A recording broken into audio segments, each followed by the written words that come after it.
vous adore, ô mon Élise, et quand vous priez à l'église, votre figure idéalise jusqu'à la maison du bon Dieu.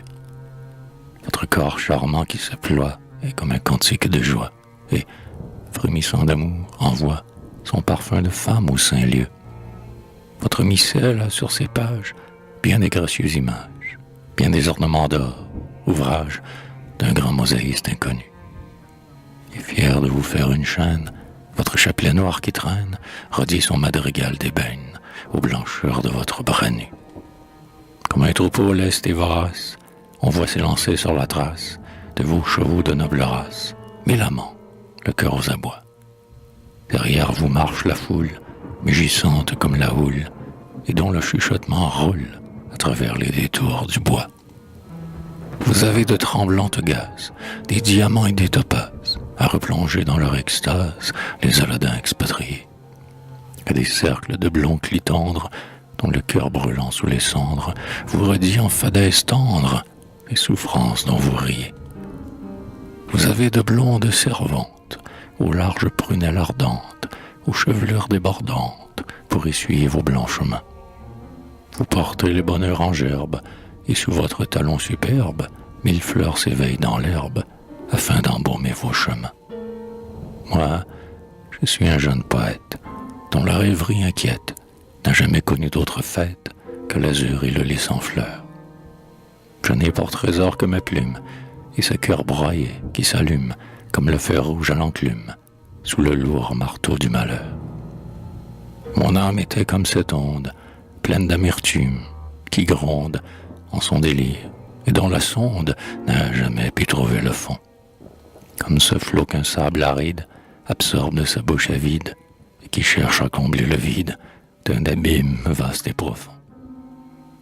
Et pourtant vous, type suprême, vous m'avez dit tout haut, je t'aime, vous m'avez couché morne et blême sur un beau lit de volupté. Vous avez rafraîchi ma lèvre, encore toute chaude de fièvre, dans le doux vin pour qui l'orfèvre poétise un cachot sculpté. Dans vos colères de tigresse, vous m'avez fait des nuits d'ivresse, où le plaisir, sous la caresse, pleure le râle de la mort. Où toute pudeur se profane, où l'ange le plus diaphane se fait bacchante et courtisane, et grince des dents, et vous mord. Puis vous m'avez dit à l'oreille quelque étincelante merveille, dont la mélancolie éveille les fibres de l'être endormi. Vous aviez la pudeur craintive de la mourante sensitive, qui renferme son cœur plaintif de n'être morte qu'à demi.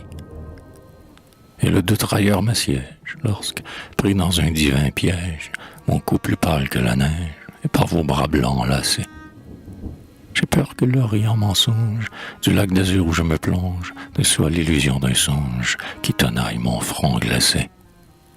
Ah, dites-moi, rêve céleste, pour que votre belle âme reste en proie à mon amour funeste, les crimes que vous expiez. Parlez-moi, pour que je devine de quel feu bout votre poitrine et quelle colère divine vous met pantelante à mes pieds. Avez-vous surpris chez les anges le secret des strophes étranges qu'ils murmurent quand leurs phalanges s'envolent dans les airs subtils? Au Vatican, sur une toile, avez-vous dérobé l'étoile qu'une sainte paupière voile avec un réseau de longs cils? Ô vous que la lumière adore, de quel astre et de quelle aurore venez-vous, radieuse encore? Je ne sais, en vain, se trompèrent l'espoir, me caresse et me blâme. Je ne sais quel souffle en votre âme alluma cette mer de flammes, ô jeune déesse, et j'ai peur